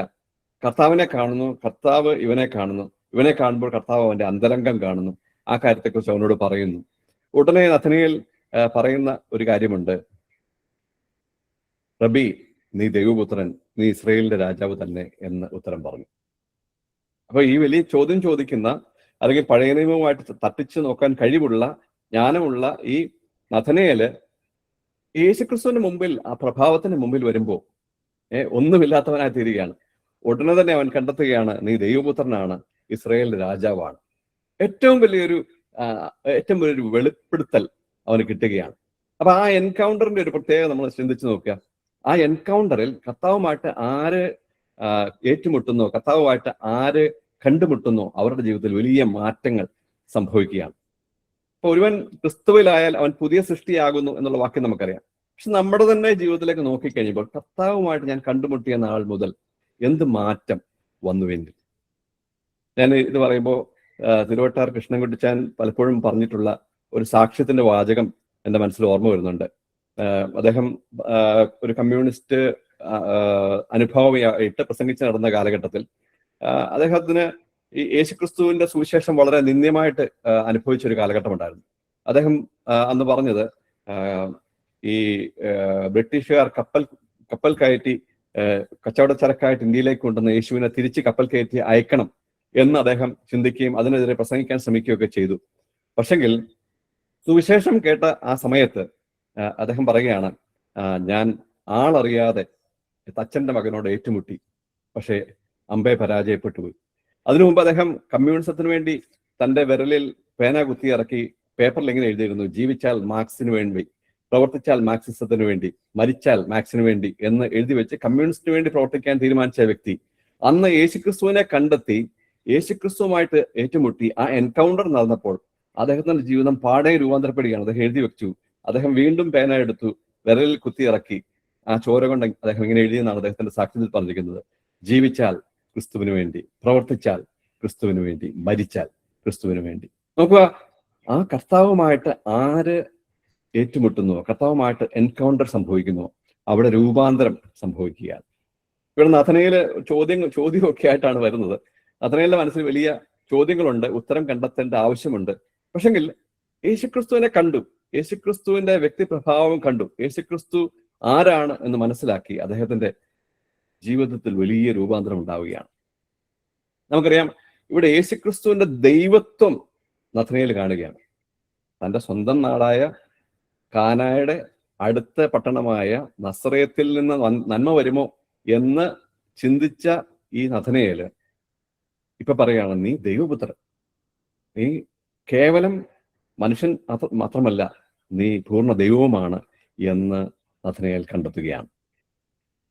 എന്നിട്ട് പറയാണ്, നീ ഇസ്രായേലിന്റെ രാജാവാണ്. എത്ര വലിയ മാറ്റമാണ് സംഭവിച്ചത്. നമ്മുടെ ജീവിതത്തിൽ കർത്താവിനെ കണ്ടെത്തുമ്പോൾ കർത്താവ് ആരാണ് എനിക്ക്, അതൊരു വലിയ ചോദ്യമുണ്ട്. നമ്മുടെ ജീവിതത്തിൽ കർത്താവ് ആരാണ്? പലപ്പോഴും നമ്മൾ ഫസ്റ്റ് ജനറേഷൻ വിശ്വാസികൾക്ക് ഉള്ള അത്രയും തീവ്രത ഒരു സെക്കൻഡ് ജനറേഷൻ വിശ്വാസികൾക്ക് കാണുന്നില്ല. അങ്ങനെ എല്ലാവർക്കും എന്നുള്ളതല്ല ഞാൻ പറഞ്ഞത്. ആ ഒരു എൻകൗണ്ടർ ഒരു പക്ഷെങ്കിൽ നമ്മൾ കർത്താവിനെ കണ്ടു എന്ന് പറയുന്നത് അതിന്റെ ഒരു ഇമ്പാക്ട് നമ്മുടെ ജീവിതത്തിൽ ഉണ്ടാകാതെ പോകുന്ന പല അനുഭവങ്ങളുണ്ട്.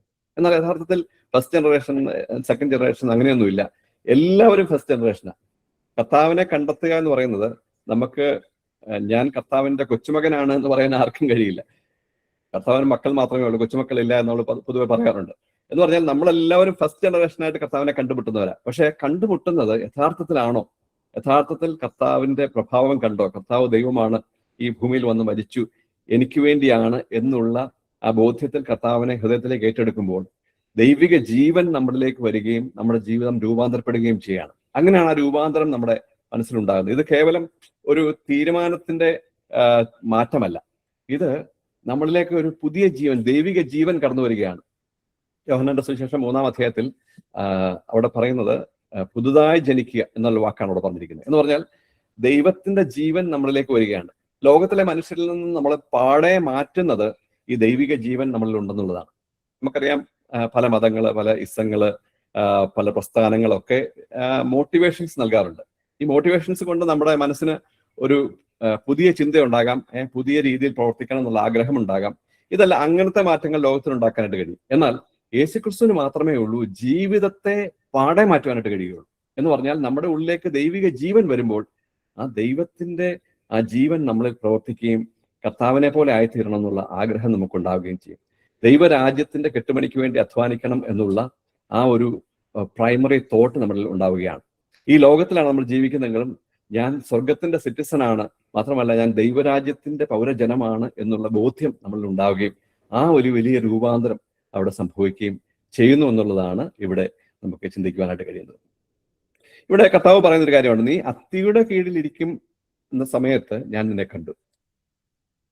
അപ്പം ഈ നഥനേൽ ചിന്തിച്ചു കാണും, അത്തിയുടെ കീഴിലിരിക്കുമ്പോൾ കർത്താവ് അതുവഴിയൊന്നും പോയി കാണുന്നില്ലല്ലോ, പിന്നെ എങ്ങനെയാ കണ്ടേ? അപ്പം ഇതൊരു ഈ പല ആളുകളും പറയുന്നത് ഈ യഹൂദന്മാർ അത്തിയുടെ കീഴിൽ ഇരിക്കുന്നത് ഒരുപക്ഷെ ദൈവവചനം പഠിക്കാനും പ്രാർത്ഥിക്കാനും ആണെന്നൊക്കെ പറയുന്ന ഒരു വ്യാഖ്യാനമൊക്കെ ഉണ്ട്. ഒരുപക്ഷെ ശരിയായിരിക്കാം. പക്ഷെങ്കിൽ ഒരുപക്ഷെ ആ ഒരു സമയത്ത് നഥനേലും ചിന്തിച്ചു കാണും, ഈ മശിഹ വരും എന്നൊക്കെ പറയുന്നത് മശിഹയെ കാണുന്നില്ല, കർത്താവ് എന്നാ മശിഹ വരുന്നത്, എന്തെങ്കിലും ചിന്തകൾ ഉണ്ടായി കാണും. അതുകൊണ്ടായിരിക്കും ആ കറക്റ്റ് പോയിന്റിനെ കർത്താവ് പറയുന്നത് ഞാൻ ചിന്തിക്കാം. അപ്പം ഈ നഥനേലിന് ഇത് കണക്ട് ചെയ്യാനായിട്ട് കഴിയുന്നുണ്ട്. ഞാൻ അത്തിയുടെ കീഴിൽ ഇരുന്നപ്പോൾ എന്നെ കണ്ടു എന്ന് പറയണമെങ്കിൽ ഞാൻ ഈ ദൈവത്തിന്റെ മഹത്വം വെളിപ്പെടണം, അല്ലെങ്കിൽ മശിഹ വരണം എന്ന് ആഗ്രഹിച്ച സമയത്ത് തന്നെ മശിഹ എന്നെ കണ്ടു എന്നൊരു പക്ഷേ നമുക്ക് അവിടെ എഴുതിയിട്ടില്ല, ഞാൻ ചിന്തിക്കുകയാണ്.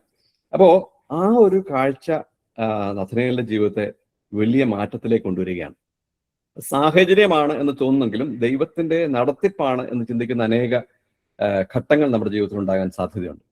ഞാൻ വി നാഗൽ സാഹിബിന്റെ ജീവചരിത്രം വായിച്ചപ്പോൾ ഒരു സംഭവം എൻ്റെ മനസ്സിൽ എപ്പോഴും തങ്ങി നിൽക്കുന്ന ഒരു കാര്യമുണ്ട്. അദ്ദേഹം ജർമ്മനിയിൽ നിന്നും ബാസൽ മിഷന്റെ ഭാഗമായിട്ട് കേരളത്തിൽ പ്രവർത്തിക്കാനായിട്ട് വരികയാണ്. കേരളത്തിൽ വന്ന് ബാസൽ മിഷന്റെ ഓഫീസിൽ താമസിച്ച് അദ്ദേഹം പ്രവർത്തിക്കുകയാണ്. അപ്പൊ അദ്ദേഹത്തിന് മനസ്സിലൊരു ചിന്തയുണ്ടായി, ഞാനിവിടെ ഈ നാട്ടിൽ വന്നിട്ട് ഇവിടുത്തെ ജനങ്ങളെ സേവിക്കാനും അവരോട് സുവിശേഷം പറയാനോ വന്നിരിക്കുന്നത്. പക്ഷെങ്കിൽ ഞാനിവിടെ സുഖസമൃദ്ധിയിൽ ബാസൽ മിഷന്റെ ഓഫീസിലൊക്കെ താമസിച്ചുകൊണ്ട് അങ്ങനെ ചെയ്താൽ എനിക്ക് ആളുകളിലേക്ക് കണക്ട് ചെയ്യാൻ കഴിയുന്നില്ല. അപ്പൊ അദ്ദേഹം പ്രാർത്ഥിച്ചു, കർത്താവേ, ഞാൻ ഈ മിഷൻ വിട്ട് ഇറങ്ങുകയാണ്, എനിക്ക് ജനങ്ങളുടെ അടുക്കൽ ചെന്ന് അവരോട് സുവിശേഷം പറഞ്ഞ് അവരിലേക്ക് ഇറങ്ങിച്ചെല്ലണമെന്ന് ആഗ്രഹമുണ്ട്. പക്ഷേ ആളുകൾ ഇതൊക്കെ കേട്ടപ്പോൾ പറഞ്ഞു, നിങ്ങൾ മറ്റൊരു ഭാഷക്കാരനാണ്, മറ്റൊരു രാജ്യത്തു നിന്ന് വന്നതാണ്, ഒരു പരിചയമില്ലാത്ത ആളുകളുടെ ഇടയിൽ യാതൊരു സപ്പോർട്ടും ഇല്ലാതെ എങ്ങനെ നിൽക്കുവാനായിട്ട് കഴിയും? പക്ഷെ അദ്ദേഹം വിശ്വാസത്തോടെ ഇറങ്ങിയിട്ട് അദ്ദേഹം വഴിയിൽ നിൽക്കുമ്പം ഒരു കാളവണ്ടിക്കാരൻ വരികയാണ്. അപ്പൊ കാളവണ്ടിക്കാരൻ വന്നപ്പോൾ ആ കാളവണ്ടിയോട് ചോദിച്ചു, എന്നെ ഗുരുവായൂർ എത്തിക്കാവോ എന്ന് ചോദിച്ചു. അപ്പം കാളവണ്ടിക്കാരൻ ചോദിച്ചു, എത്ര രൂപയുണ്ട് കയ്യിൽ? എൻ്റെ 10 രൂപയുണ്ട്. അപ്പൊ അദ്ദേഹം പറഞ്ഞു, ഗുരുവായൂരൊന്നും അത് എത്തുകയില്ല, 10 രൂപ കൊണ്ട് എത്തിക്കാവുന്ന അടുത്ത് ഞാൻ എത്തിച്ചോളാം എന്ന് പറഞ്ഞു. അപ്പൊ സാഹിബ് എവിടെ ചെന്നെത്തുന്ന, ഒരു പരിചയമില്ലാത്തൊരു നാട്ടിലോട്ടാണ് പോകുന്നത്. ഏതായാലും ഓക്കെ എന്ന് പറഞ്ഞ് അദ്ദേഹം കയറി. എന്നിട്ട് അദ്ദേഹം കുന്നംകുളം എന്ന സ്ഥലത്തെത്തിയപ്പോ കള്ളവണ്ടിക്കാരൻ പറഞ്ഞു, ഇവിടം വരെ 10 രൂപയ്ക്ക് പോകത്തുള്ളൂ, ഇവിടെ ഇറങ്ങിക്കോളം പറഞ്ഞു. സാഹിബ് അവിടെ ഇറങ്ങി ചുറ്റും നോക്കി, എങ്ങോട്ടാ പോകേണ്ടതെന്ന് യാതൊരു ഐഡിയ ഇല്ലല്ലോ, കാരണം ഒരു പരിചയമില്ലാത്ത സ്ഥലമല്ലേ. നമുക്കറിയാം ആ കാലഘട്ടത്തിലെ കേരളം നമ്മൾ ഇന്നത്തെ കേരളത്തെക്കാൾ എത്രയോ പുറകിലാണ് നിൽക്കുന്നത്. പക്ഷേ അദ്ദേഹം ഇങ്ങനെ ചുറ്റും നോക്കിയപ്പോൾ ഒരു ചെറിയ വീടിന്റെ മുമ്പിൽ ഒരു ബോർഡ് കണ്ടു, പ്രാർത്ഥനാലയം. അദ്ദേഹം പ്രാർത്ഥനാലയം എന്ന് കണ്ടുകൊണ്ട് വളരെ സന്തോഷത്തോടെ അവിടെ ചെന്ന് വാതിലിൽ മുട്ടിയ ഉടനെ ഇട്ടൂപ്പ് എന്ന് പറയുന്ന ഒരു മനുഷ്യൻ വന്ന് വാതിൽ തുറക്കുകയാണ്. വാതിൽ തുറന്ന ഉടനെ ഈ സായിപ്പിനെ കണ്ടു. വാ കയറിയിരിക്കുന്ന പറഞ്ഞ് അദ്ദേഹത്തെ വളരെ ആദരവോടെ സ്വീകരിച്ച് അകത്തിരുത്തുകയാണ്. സായിപ്പിന് ഭയങ്കര അത്ഭുതമായി. ഒരു പരിചയമില്ലാത്തൊരു നാട്ടിൽ ഒരു പരിചയമില്ലാത്ത മനുഷ്യൻ ആദരവോടെ തന്നെ വീട്ടിൽ സ്വീകരിച്ചിരുത്തുകയാണ്. അപ്പൊ സാഹിബ് ചോദിച്ചു, ഇതെന്താണ് ഇങ്ങനെ ചെയ്യാൻ കാരണം? അപ്പം അദ്ദേഹം പറഞ്ഞു, ഞാനിപ്പൊ പ്രാർത്ഥിച്ചങ്ങോട്ട് അവസാനിപ്പിച്ചുള്ളൂ, കർത്താവേ, ഞങ്ങളെ വചനം പഠിപ്പിക്കാൻ ഒരു ദൈവദാസനെ അയക്കണമേ എന്ന്. അപ്പൊ താങ്കളെ പോലെ ബൈബിളും പിടിച്ച് സഞ്ചിയൊക്കെ തൂക്കി വരുന്ന ഒരാളെ കണ്ടപ്പം ദൈവം അയച്ചതാണെന്ന് എനിക്ക് ബോധ്യമായി എന്ന് പറഞ്ഞ് അദ്ദേഹം സ്വീകരിച്ചു എന്ന് അദ്ദേഹത്തിന്റെ ജീവചരിത്രത്തിൽ കാണാനായിട്ട് കഴിയുന്നുണ്ട്. പ്രിയമുള്ളവരെ, സാന്ദർഭികമെന്ന് തോന്നാം, പക്ഷെ ദൈവം ഓർക്കസ്ട്രേറ്റ് ചെയ്ത് നമ്മുടെ ജീവിതത്തെ പല നിലകളിൽ നയിക്കുവാനായിട്ട് സാധ്യതയുണ്ട്. ഇപ്പം നഥനയേലിന്റെ ജീവിതത്തിൽ ഈ ഒരു സംഭവം എന്ന് പറയുന്നത് സാന്ദർഭികമായിട്ട് നമുക്ക് തോന്നാം, പക്ഷേ കർത്താവിന്റെ പർപ്പസിൽപ്പെട്ട കാര്യമായിരുന്നു അത് എന്ന് നമുക്ക് ചിന്തിക്കാനായിട്ട് കഴിയും. നമ്മുടെയൊക്കെ ജീവിതത്തിൽ പലപ്പോഴും നമ്മൾ ആഗ്രഹിക്കാത്ത ഒരു വഴിയിലൂടെയാണ് ഞാൻ പോകുന്നത്, അല്ലെ എനിക്ക് മുമ്പിൽ എന്താണെന്ന് എനിക്ക് അറിയാൻ കഴിയുന്നില്ല, നെക്സ്റ്റ് സ്റ്റെപ്പ് എനിക്ക് എങ്ങനെ വെക്കാൻ കഴിയുമെന്ന് അറിയുന്നില്ല, അല്ല ഞാനൊരു അബദ്ധത്തിൽപ്പെട്ട് നിൽക്കുകയാണ് എന്നൊക്കെ ചിന്തിക്കുന്ന അനേക അനുഭവങ്ങൾ ഉണ്ടാകാം. എന്നാൽ കർത്താവിൽ ആശ്രയിക്കുന്ന, ഞാൻ ആദ്യം പറഞ്ഞതുപോലെ നമ്മുടെ ജീവിതത്തെ കർത്താവിന് വേണ്ടി ഇട്ടുകൊടുത്ത ഒരു വ്യക്തിയെ സംബന്ധിച്ചിടത്തോളം കൃത്യമായി നമ്മുടെ ജീവിതത്തിന്റെ സാഹചര്യങ്ങളെയും നിയന്ത്രിക്കാൻ കഴിയുന്ന കർത്താവ് നമ്മുടെ കൂടെ ഉണ്ട് എന്നുള്ള വലിയ സത്യം നമുക്ക് ഇതിൽ നിന്ന് കാണുവാനായിട്ട് കഴിയുന്നുണ്ട്.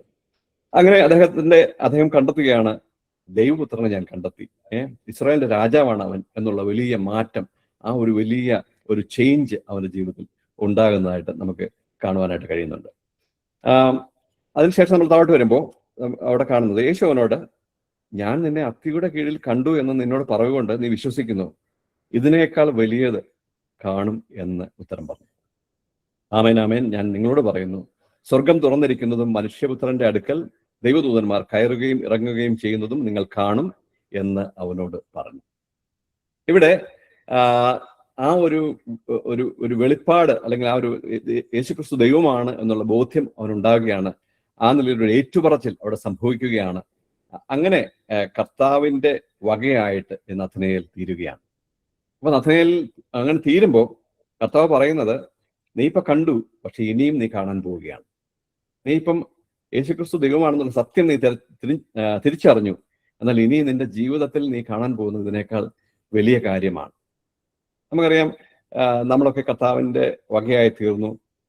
എന്നാൽ നമ്മൾ ഓരോ ദിവസവും കർത്താവ് ആരാണ് എന്നുള്ളത് നമ്മൾ തിരിച്ചറിഞ്ഞുകൊണ്ടിരിക്കുകയാണ്. കർത്താവ് എത്ര വലിയവനാണ്.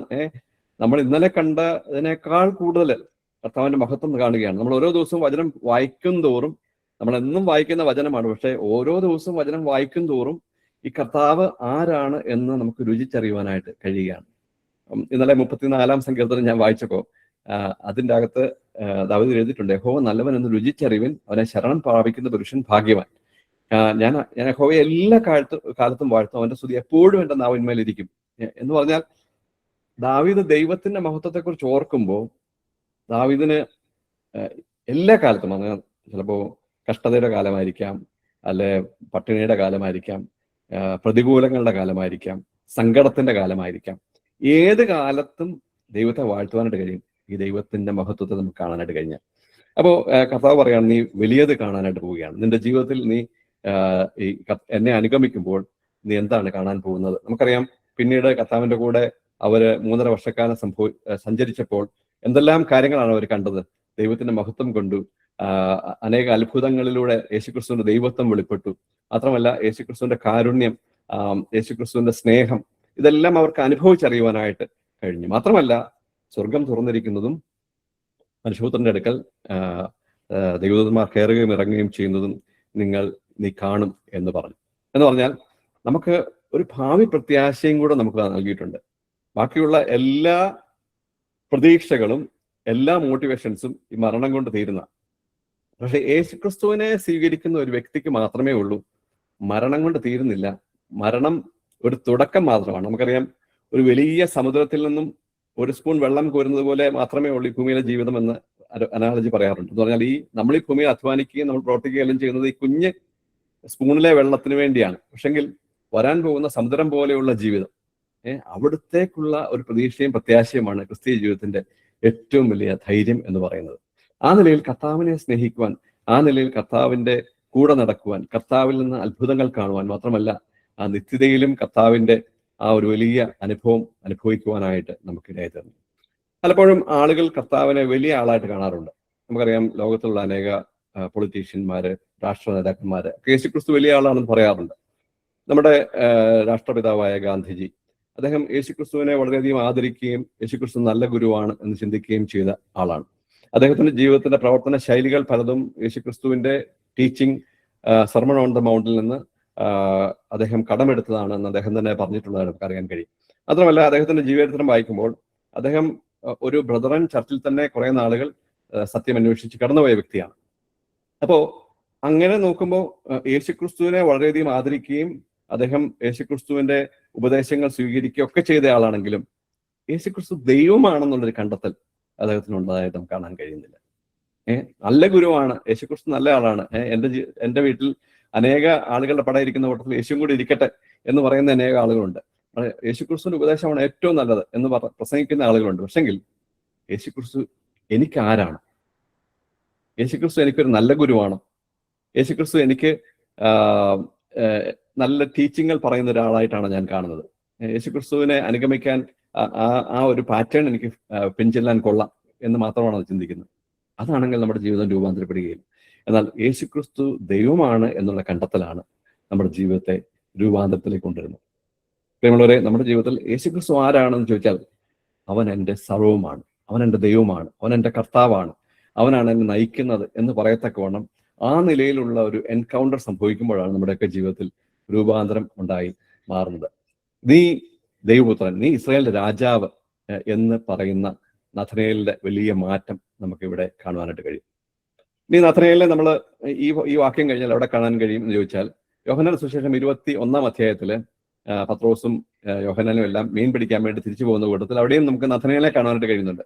എന്ന് പറഞ്ഞാൽ ആ ഒരു ഹോൾ ശിഷ്യത്വ ജീവിതം അല്ലെങ്കിൽ 3.5 വർഷത്തെ ജീവിതത്തിന് ശേഷം ഒടുവിലായിട്ടുള്ള സമയത്തും ഈ നഥനയേലിനെ നമുക്ക് അവിടെ കാണാനായിട്ട് കഴിയുന്നുണ്ട്.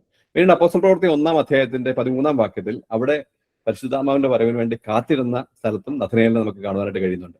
ആ നിലയിൽ നഥനയേൽ കർത്താവിനോട് കൂടെ അവസാനം വരെ നിന്നു എന്നുള്ള സൂചനകൾ നമുക്ക് അറിയാനായിട്ട് കഴിയും. പിന്നീട് നമുക്ക് ട്രഡീഷനുകളിൽ നിന്നൊക്കെയാണ് നഥനയേലിനെ കുറിച്ച് കാണാനായിട്ട് കഴിയുന്നത്. പല ട്രഡീഷൻസ് ഉണ്ട്. ചില ട്രഡീഷൻസ് പറയുന്നത് നഥനയേൽ ഇന്ത്യ വന്നെന്ന് പറയുന്ന ട്രഡീഷൻ ഉണ്ട്, പക്ഷെ നമുക്ക് അതിനെക്കുറിച്ച് വലിയ തെളിവുകളൊന്നുമില്ല. പക്ഷെ അർമീനിയയിൽ പോയി എന്ന് പറയുന്ന ചില ചർച്ച് ഫാദേഴ്സിന്റെ ചില ട്രഡീഷൻസ് വായിക്കുവാനായിട്ട് കഴിഞ്ഞിട്ടുണ്ട്. അർമീനിയയിൽ പോയി അവിടെ കർത്താവിനെ സാക്ഷിച്ചു, രക്തസാക്ഷിയായി തീർന്നു എന്ന് പറയുന്ന ചില സൂചനകൾ. പക്ഷെ നമുക്ക് ഒരു കാര്യം മനസ്സിലാക്കാൻ കഴിയുന്നത്, ഇപ്പൊ പത്രോസിനെ പറ്റി ചോദിച്ചാൽ നമുക്ക് പത്രോസ് ആരായിരുന്നു, പത്രോസ് എന്തൊക്കെ ചെയ്തു, പത്രോസ് എന്തൊക്കെ എഴുതി, ഇതെല്ലാം പറയാനായിട്ട് ബൈബിളിൽ വാക്യങ്ങളുണ്ട്. യോഹന്നാനെ കുറിച്ച് വായിച്ചാൽ യോഹന്നാൻ എത്ര പുസ്തകം എഴുതി, യോഹന്നാൻ ആരായിരുന്നു, യോഹന്നാൻ എന്തെല്ലാം കണ്ടെത്തി എന്ന് പറയാൻ അനേക വാക്യങ്ങളുണ്ട്. പക്ഷെ മറ്റു ചില ശിഷ്യന്മാരെ പറ്റി അനേക വാക്യങ്ങൾ ദൈവവചനത്തിൽ രേഖപ്പെടുത്തിയിട്ടില്ല. അതിന്റെ അർത്ഥം അവരൊന്നും പ്രവർത്തിച്ചില്ല എന്നുള്ളതല്ല. അങ്ങനെ എഴുതി വെക്കാൻ ദൈവത്തിന്റെ ആത്മാവ് പ്രസാദിച്ചില്ല എന്ന് പറഞ്ഞാൽ അതിന് ദൈവം സമയമെടുത്തില്ല. അതുകൊണ്ട് അവരുടെ ജീവിതം ദൈവം ആദരിച്ചില്ല എന്ന് വരുന്നില്ല. പലപ്പോഴും നമ്മൾ ചിന്തിക്കാറുണ്ട്, ചില ആളുകൾ ഫേമസ് ആകും, മറ്റുള്ളവർ അറിയുന്ന നിലയിൽ അവർ ശുശ്രൂഷകളിൽ നിറഞ്ഞു നിൽക്കും, അവർക്ക് അനേക വേദികൾ കിട്ടുന്നുണ്ട്, അവര് വേദികളിൽ നിറഞ്ഞു നിൽക്കും. പക്ഷെ എനിക്ക് അങ്ങനെ വേദികളൊന്നുമില്ല, എന്നെ ആരും അറിയുന്നില്ല എന്നുള്ളത് കൊണ്ട് നമ്മുടെ ജീവിതം അർത്ഥമില്ലാത്തതായി തീർന്നു അല്ലെങ്കിൽ ശൂന്യമായി തീർന്നു എന്ന് ആരും ചിന്തിക്കരുത്. ചില ആളുകൾ ആരായിരുന്നു നിത്യത മാത്രം വെളിപ്പെടുത്തുകയുള്ളൂ. കർത്താവ് തന്നെ പറഞ്ഞിട്ടുണ്ട്, മുമ്പന്മാർ പലരും പിൻപന്മാരും, പിൻപന്മാർ പലരും മുമ്പന്മാരും ആകും എന്ന് പറഞ്ഞാൽ ഈ ഭൂമിയിലെ പ്രവർത്തനത്തിന്റെ വാർത്തകളും അതിന്റെ പ്രഘോഷണങ്ങളും കണ്ടിട്ട് നമ്മൾ ചിന്തിക്കും ഇവരായിരിക്കും സ്വർഗത്തിലെ ഏറ്റവും 1ാം സ്ഥാനത്ത് നിൽക്കാൻ പോകുന്നത്. പക്ഷെ ആകണമെന്നില്ല. നമ്മൾ ഇതുവരെ അറിയാത്ത അനേക ദൈവദാസന്മാർ ചിലപ്പം ഏറ്റവും മുമ്പിൽ നിൽക്കുവാനായിട്ട് ഇടയായി. പ്രിയമുള്ളവരെ, നമുക്ക് ഈ ഭൂമിയിൽ നേടണം എന്നുള്ള ആഗ്രഹമല്ല, നമുക്ക് ഈ ഭൂമിയിൽ കർത്താവിന് വേണ്ടി എത്രമാത്രം താഴണം എന്നുള്ള ആഗ്രഹമാണ് ക്രിസ്തീയ ജീവിതത്തിന്റെ വളർച്ച എന്ന് പറയുന്നത്. കർത്താവ് ശിഷ്യന്മാരോട് പറയുന്നുണ്ട്, നിങ്ങളിൽ ഒന്നാമനാകുവാൻ ഇച്ഛിക്കുന്ന എല്ലാവരുടെയും ശുശ്രൂഷക്കാരനാകണം എന്ന് പറഞ്ഞാൽ ഒരിക്കലും നമ്മുടെ സ്വയത്തെ ഉയർത്തുവാനോ സ്വയത്തെ വളർത്തുവാനോ ആഗ്രഹിക്കാത്ത ആളുകൾക്കായിരിക്കാം നിത്യതയിൽ ഏറ്റവും വലിയ സ്ഥാനം ഉണ്ടാകുന്നത്. നഥനയേലിന്റെ ജീവിതത്തിൽ നമുക്കൊരു പാഠം കൂടെ കിട്ടുന്നത്, നഥനയേൽ പിന്നീട് ആരാണെന്ന് നമുക്ക് ആർക്കും അറിയില്ല, ദൈവവചനം അതിൻ്റെ അകത്ത് രേഖപ്പെടുത്തിയിട്ടില്ല. പക്ഷെങ്കിൽ ഒരു കാര്യം വ്യക്തമാണ്, നഥനയേൽ അന്ന് നമ്മൾ നിത്യതയിൽ കർത്താവിന്റെ സന്നിധിയിൽ നിൽക്കുമ്പോൾ നഥനയേൽ ആരായിരുന്നു എന്ന് നമ്മൾ മനസ്സിലാക്കും. മറ്റനേക ശിഷ്യന്മാര് ഇതുപോലെ അപ്പോസ്തല പ്രവൃത്തികളിലോ ലേഖനങ്ങളിലോ പരാമർശിക്കപ്പെടാത്തവരായിട്ടുണ്ട്. പക്ഷെ അവരെല്ലാം നമുക്കറിയാം, പുതിയ യെരുശലേമിൽ ഇവരുടെ എല്ലാം പേരുകൾ കൊത്തിവെക്കുന്ന കാര്യം പറഞ്ഞിട്ടുണ്ട്. അവര് ഇസ്രായേൽ ഗോത്രം 12നെയും ന്യായം വിധിക്കുമെന്ന് പറഞ്ഞിട്ടുണ്ട്. ഇവരുടെ എല്ലാം ഒടുവിൽ അവർക്ക് ഒരു വലിയ സ്ഥാനം അവർക്ക് ലഭിക്കുവാനായിട്ട് പോവുകയാണ്. നമ്മുടെ ജീവിതത്തിലും കർത്താവിന്റെ സന്നിധി നമുക്ക് താണിരിക്കാം. ഈ ഭൂമിയിൽ ഞാൻ ആരാണെന്ന് ആരും അറിഞ്ഞില്ലെങ്കിലും കുഴപ്പമില്ല, ഒരു നാളിൽ ഞാൻ കർത്താവിന്റെ സന്നിധി നിൽക്കുമ്പോൾ അന്ന് ഒഴിഞ്ഞ കൈകളുമായി നിൽക്കുവാൻ ഇടയാകരുത് എന്ന് നമുക്ക് പ്രാർത്ഥിക്കാം. അപ്പൊ ഒരു ക്വസ്റ്റ്യൻ, ഒരു ഇൻവെസ്റ്റിഗേഷൻ, ഒരു ഇൻവിറ്റേഷൻ, ഒരു ഇൻവെസ്റ്റിഗേഷൻ, ഒരു എൻകൗണ്ടർ, ഒരു റെവലേഷൻ, ഒരു കൺഫെഷൻ, ഒരു എക്സ്പെക്ടേഷൻ, ഇതായിരുന്നു നഥനയേലിന്റെ ജീവിതത്തിന്റെ ആകത്തുക എന്ന് പറയുന്നത്. ഈ നിലയിൽ നഥനയേലിനെ പോലെ കർത്താവിനെ കണ്ടെത്തുവാൻ, കർത്താവ് ആരാണെന്ന് മനസ്സിലാക്കുവാൻ, എൻ്റെ ജീവിതത്തിൽ അവനാണ് എൻ്റെ ദൈവം, അവനാണ് എൻ്റെ രാജാവ് എന്ന് പറയുവാൻ, അവനെ കർത്താവായി സ്വീകരിക്കുവാൻ, കർത്താവിന് വേണ്ടി ട്രസ്റ്റ് ഫോൾ ചെയ്ത് കർത്താവിന്റെ കയ്യിൽ ഏൽപ്പിച്ചു കൊടുക്കുവാൻ ഈ ഒരു പഠനം മൂലം ഇടയായി തീരട്ടെ. ദൈവനാമം മഹത്വപ്പെടുമാറാകട്ടെ. Thank you brother Philip Andrews. തീർച്ചയായും എപ്പോഴും കർത്താവ് ശിഷ്യന്മാരെ കുറിച്ച് നാം വായിക്കുകയും പഠിക്കുകയും ചെയ്യുമ്പോൾ നഥനയേലിനെ കുറിച്ച് വളരെയധികം നാം ശ്രദ്ധിക്കാറില്ലായിരുന്നു. എന്നാൽ കർത്താവ് തന്നെ സാക്ഷ്യം പറയുന്ന, ഇവൻ സാക്ഷാൽ ഇസ്രായേല്യൻ, ഇവനിൽ കപടമില്ല എന്ന്. അതുപോലെ തന്നെ നഥനയേലിനെ കർത്താവിനെ ദൈവപുത്രൻ, നീ ഇസ്രായേലിന്റെ രാജാവ് എന്ന് ഉത്തരം പറയുന്നു. നമ്മുടെ ജീവിതത്തിൽ നമുക്ക് ഇങ്ങനെയുള്ള സാക്ഷ്യമുണ്ടോ? നമ്മുടെ ജീവിതം എങ്ങനെയാണ് നമുക്ക് വരുന്ന ദിവസങ്ങൾ ശ്രദ്ധിക്കാം. മുഴുവനായ ദൈവം നമ്മെ സഹായിക്കട്ടെ. Thank you brother for the blessed classes. ദൈവം എന്ന് വെച്ചാൽ വീണ്ടും നമുക്ക് അടുത്ത ആഴ്ചയിലും കാണാം. ക്ലോസിംഗ് പ്രയറിന് വേണ്ടി ബ്രദർ അഡായി ക്ഷണിച്ചു. നമുക്ക് പ്രാർത്ഥിക്കാം. ഞങ്ങളുടെ വലിയവനായ ദൈവമേ, പ്രിയ കർത്താവേ, ഈ അനുഗ്രഹിക്കപ്പെട്ട സമയത്തിനായിട്ട് ഞങ്ങൾ അങ്ങയെ സ്തുതിക്കുന്നു, സ്തോത്രം ചെയ്യുന്നു. കർത്താവെ, അവിടുത്തെ വചനത്തിന് മുമ്പാകെ ഞങ്ങൾക്ക് ഇന്നും ഇരുന്ന് അവിടുത്തെ വചനം കേൾപ്പാൻ തക്കവണ്ണം ഞങ്ങളെ അവിടുന്ന് അനുവദിച്ചതിനായിട്ട് സ്തോത്രം. കർത്താവെ, ഒരു പുതിയ വിഷയത്തോടുള്ള ബന്ധത്തിൽ കർത്താവെ ഇന്ന് ഞങ്ങൾക്ക് അവിടെ സന്നിധിപ്പാനിടയാക്കി. അവിടുന്ന് ശിഷ്യന്മാരെ തിരഞ്ഞെടുത്ത ആ സമയം മുതൽ അവരെ എങ്ങനെ അവിടുന്ന് പരിപാലിച്ചു, എങ്ങനെ അവിടുന്ന് അവർക്ക് പരിശീലനം കൊടുത്തു, അവരെ ഈ ലോകത്തിലേക്ക് അയച്ചു എന്നുള്ളതൊക്കെ ഞങ്ങൾക്ക് കേൾപ്പാനിടയാക്കിയതിനായിട്ട് സ്തോത്രം ചെയ്യുന്നു. യാതൊരു പഠിപ്പുമില്ലാതിരുന്നവരെ, ഗലീലക്കാരായിരുന്നവരെ, മീൻപിടുത്തക്കാരായിരുന്നവരെ, ചുങ്കക്കാരെ, അങ്ങനെ പലവിധ നിലയിൽ ആയിരുന്ന അവിടുത്തെ ആ ശിഷ്യന്മാരെ അവിടുന്ന് തിരഞ്ഞെടുത്തതിനായിട്ട് നന്ദിയോടെ സ്തോത്രം. അവിടുത്തെ വിളിയും തിരഞ്ഞെടുപ്പും കർത്താവെ, എത്രയോ മനുഷ്യന്റെ ആ വിളിയും തിരഞ്ഞെടുപ്പും പോലെയല്ല. മനുഷ്യൻ തിരഞ്ഞെടുക്കുന്നത് ക്വാളിഫൈഡ് ആയിട്ടുള്ളവരെയാണ്. എന്നാൽ ഞങ്ങളുടെ കർത്താവ് പഠിപ്പില്ലാത്തവരെ, കർത്താവെ, യാതൊരു നിലയിലും കർത്താവെ അറിയപ്പെടാതിരുന്ന ഒരു സമൂഹത്തെയാണ് അവിടുന്ന് തിരഞ്ഞെടുത്തിരിക്കുന്നത്. കർത്താവെ, നന്ദിയോടെ സ്തോത്രം ചെയ്യുന്നു. ഞങ്ങൾ നഥനയേലിന്റെ കാര്യത്തെക്കുറിച്ച് ഞങ്ങൾ പഠിക്കുകയായിരുന്നു. കർത്താവെ, അതിനെക്കുറിച്ച് അധികം ഒന്നും അവിടുത്തെ വചനത്തിൽ പറഞ്ഞില്ല എങ്കിലും കർത്താവെ, താൻ വലിയൊരു സത്യം കണ്ടെത്തിയതായിട്ട്, അതെ, അവിടുന്ന് നീ ദൈവപുത്രൻ, ഇസ്രായേലിന്റെ രാജാവ് എന്ന് കണ്ടെത്തുവാനായിട്ട് ഇടയായി. വലിയൊരു രൂപാന്തരം തന്നിൽ സംഭവിച്ചതായിട്ട് ഞങ്ങൾ കാണുന്നു. കർത്താവെ, ഞങ്ങള് കർത്താവിനെ കണ്ടെത്തുമ്പോൾ ഞങ്ങളിൽ വലിയൊരു രൂപാന്തരം ഉണ്ടാകുമെന്നും, കർത്താവെ മാത്രമല്ല, ഞങ്ങൾക്ക് കർത്താവെ ഞങ്ങളുടെ ജീവിതത്തിൽ കർത്താവ് ആരാണ് എന്നുള്ള ആ ചിന്ത ഞങ്ങളെപ്പോഴും ഭരിപ്പാൻ തക്കവണ്ണം അവിടുന്ന് ഞങ്ങളെ ഇടയാക്കുമാറാകണം എന്നടികൾ പ്രത്യേകം പ്രാർത്ഥിക്കുന്നു. കർത്താവെ, അതുപോലെ തന്നെ ഞങ്ങൾ കണ്ടെത്തിയിരിക്കുന്ന ഈ കർത്താവിനെ മറ്റുള്ളവരോട് കൂടെ കാണിച്ചു കൊടുപ്പാൻ തക്കവണ്ണം, പറഞ്ഞു കൊടുപ്പാൻ തക്കവണ്ണം, വന്നു കാണുക എന്ന് പറയുവാൻ തക്കവണ്ണം ഞങ്ങളെ അവിടുന്ന് ഇടയാക്കുമാറാകണം എന്നടികൾ പ്രത്യേകം പ്രാർത്ഥിക്കുന്നു. മാത്രമല്ല, ദൈവത്തിന്റെ മഹത്വം കണ്ടുകൊണ്ട് കർത്താവെ, ഇനിയും അവിടുന്ന് അനേക അത്ഭുതങ്ങളെ ചെയ്യുവാനായിട്ട് ഇരിക്കുന്നു, അനേകരെ വിളിച്ചു വേർതിരിപ്പാനായിട്ട് ഇരിക്കുന്നു എന്നുള്ളത് ഓർത്തുകൊണ്ട് യേശു ക്രിസ്തു കർത്താവിന്റെ സന്നിധിയിൽ ഞങ്ങളെ തന്നെ താഴ്ത്തി സമർപ്പിച്ച് ജീവിപ്പാൻ തക്കവണ്ണം ഞങ്ങളെ അവിടുന്ന് ഇടയാക്കണം എന്നടികൾ പ്രത്യേകം പ്രാർത്ഥിക്കുന്നു.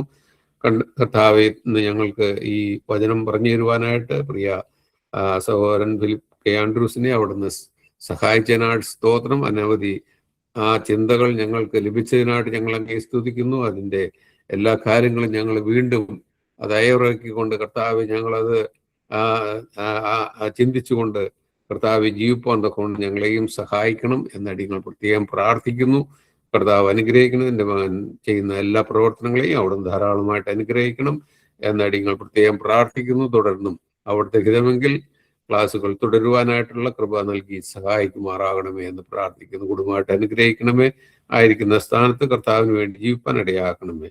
അതുപോലെ ഈ കർത്താവ് BTയുടെ പ്രവർത്തനങ്ങളെ അടിയങ്ങൾ ഓർക്കുന്നു. പ്രിയപ്പെട്ടവരെ, പ്രിയ ഡോക്ടർ ജോൺസൺ സി ഫിലിപ്പ് സഹോദരനെയും അതുപോലെ ഡോക്ടർ സനീഷ് ചെറിയാൻ സഹോദരനെയും ഒക്കെ ഓർത്ത് പ്രാർത്ഥിക്കുന്നു. അവർ ചെയ്യുന്ന പ്രവർത്തനങ്ങളെ ആദരിക്കുകയും കർത്താവിന് വേണ്ടി കൂടുതൽ പ്രയോജനപ്പെടുവാൻ ഈ നാളുകളിൽ അവിടുന്ന് ഇടയാക്കുകയും ചെയ്യണം എന്നടിയങ്ങൾ പ്രാർത്ഥിക്കുന്നു. കർത്താവെ, പാട്ടുകൾ പാടിയ മാത്യു സഹോദരനെയും സഹോദരിയെ ഓർത്ത് പ്രാർത്ഥിക്കുന്നു. അതുപോലെ ലീഡ് ചെയ്ത ജോൺസൺ സഹോദരനെയും ഞങ്ങൾ ഓർത്ത് പ്രാർത്ഥിക്കുന്നു. കടന്നു വന്ന എല്ലാ ദൈവജനത്തിനായിട്ടും സ്തോത്രം. കർത്താവെ, ഞങ്ങൾക്ക് ഈ 1 മണിക്കൂർ സമയം കർത്താവിന് സന്നിധിയിലിരുപ്പാൻ, അവിടുത്തെ വചനം പഠിപ്പാൻ, അത് ഞങ്ങൾ കർത്താവെ ആയിരിക്കുന്ന സ്ഥാനങ്ങളിൽ ഞങ്ങളുടെ ജീവിതത്തിൽ അത് വളരെ പ്രയോജനപ്പെടുവാൻ അവിടുന്ന് ഞങ്ങൾക്ക് ഇടയാക്കണം എന്നാണ് ഞങ്ങൾ പ്രത്യേകം പ്രാർത്ഥിക്കുന്നു. അവിടുത്തെ കരങ്ങളിൽ ഞങ്ങളെ തന്നെ സമർപ്പിക്കുന്നു. പ്രാർത്ഥന കേട്ടതിനാൾ സ്തോത്രം. സകലവും അടിയങ്ങൾക്ക് അടിയൻ വെച്ച യേശു ക്രിസ്തുനാമത്തിൽ താഴ്മയായിട്ട് അപേക്ഷിക്കുന്നു. കൃപയുണ്ടാക്കി കേൾക്കണമേ. ആമേൻ. Thank you brother. ഒരിക്കൽ കൂടി കടന്നു വന്ന എല്ലാ പ്രിയപ്പെട്ടവരും ദൈവനാമത്തിൽ നന്ദി കരയറ്റുന്നു. ഇന്ന് പഠിച്ച ക്ലാസ്സുകൾ യൂട്യൂബിൽ അവൈലബിൾ ആയിരിക്കും.